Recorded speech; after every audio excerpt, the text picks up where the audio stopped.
परम प्रेममय श्री श्री ठाकुर आमार परमाराध्या जगत जननी श्री श्री बड़मा परम पूज्यपाद श्री श्री बरदा परम पूज्यपाद श्री श्री आचार्य देवेर श्री चरणे आमार शतकोटी प्रणाम।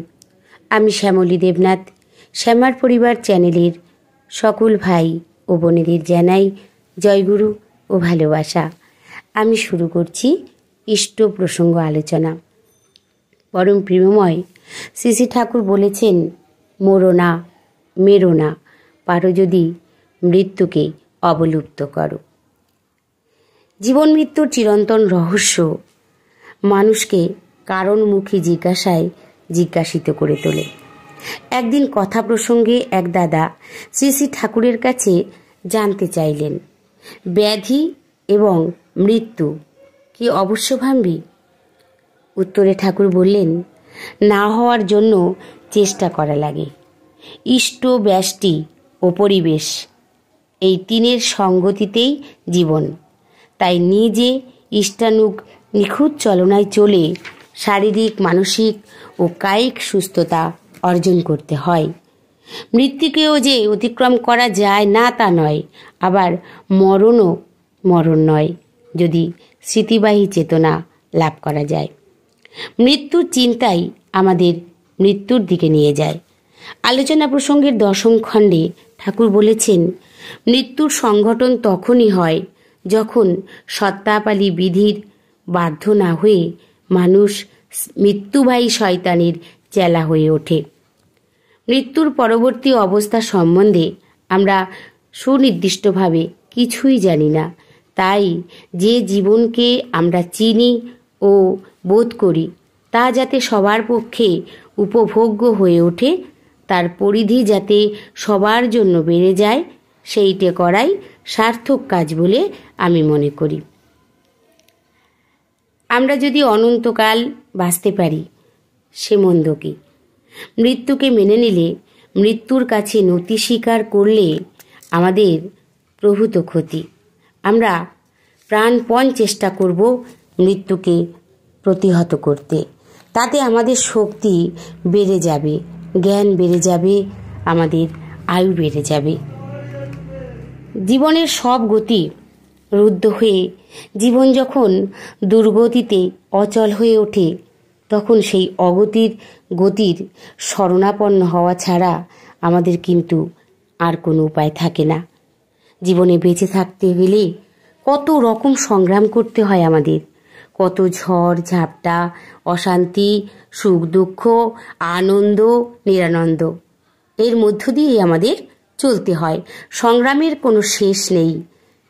জীবনের পথে চলতে গিয়ে কত বাধা বিঘ্ন, কত প্রলোভন, প্রবৃত্তি কেন্দ্রিক চলন, এই সবের মধ্য দিয়েই আমাদের জীবনটা বিপর্যস্ত হয়।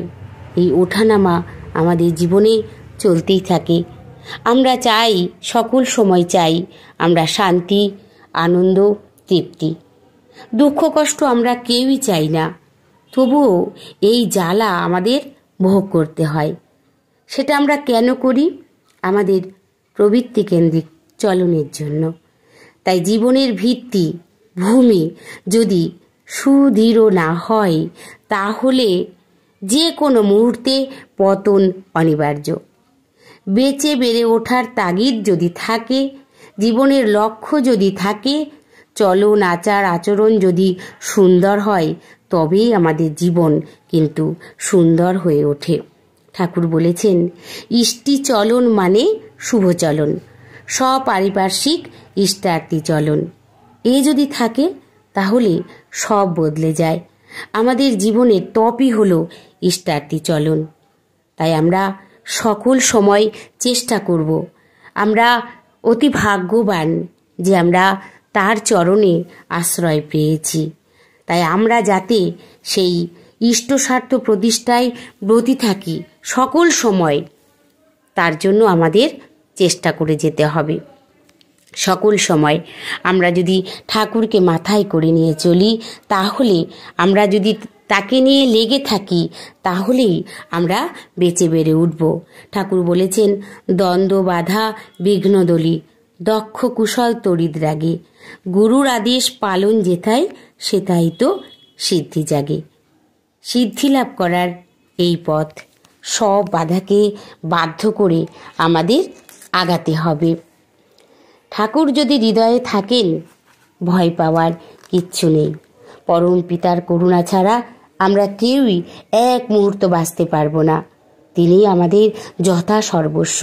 তার দয়াতেই আমরা জীবন পেয়েছি ও বেঁচে আছি, আর তার দেওয়া শক্তিতেই আমরা চলছি ফিরছি, আমরা কাজ কর্ম সব কিছু করছি।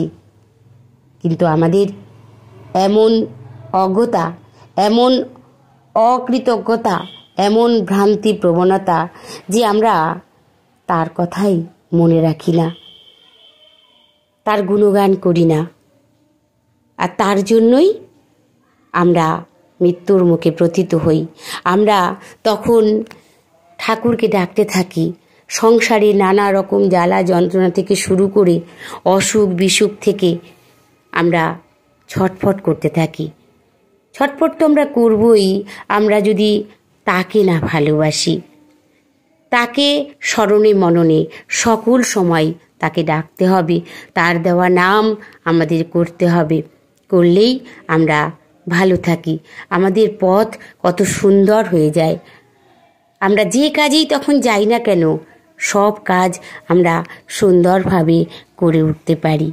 ঠাকুর ছাড়া আমাদের জীবনে আর কিচ্ছু নেই, আর কিছু থাকার কথা নয়। তিনি থাকলে সব আছে। তাকে যদি স্থান না দিই হৃদয়ে, তাহলে আমার কেউ নেই, কেউ নেই। ঠাকুর ছাড়া কেউ বাঁচতে পারে না। তিনি আমাদের জীবনের মালিক।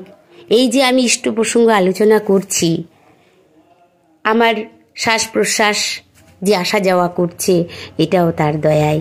তাই তো বলি যে ঠাকুরকে নিয়ে চলার চেষ্টা সকল সময় করে আসছি, আর চেষ্টা করছি বলেই ভালো আছি। কাটায় কাটায় যদি করতে পারতাম, তাহলে আরও থেকে আরও তর হয়ে উঠতাম। তাই আসুন আমরা সকলেই তার চরণে প্রার্থনা জানাই, দয়াল তুমি সকল সময় আমার সাথে থেকো। আমি যখন যেখানে যাই, তুমি আমার সঙ্গে থেকো। সবাই ভালো থাকবেন, সুস্থ থাকবেন। পরম দয়ালের শ্রী রাতুল রাঙা চরণে আমি সকলের জন্য মঙ্গল প্রার্থনা করি। জয়গুরু, বন্দে পুরুষোত্তমম।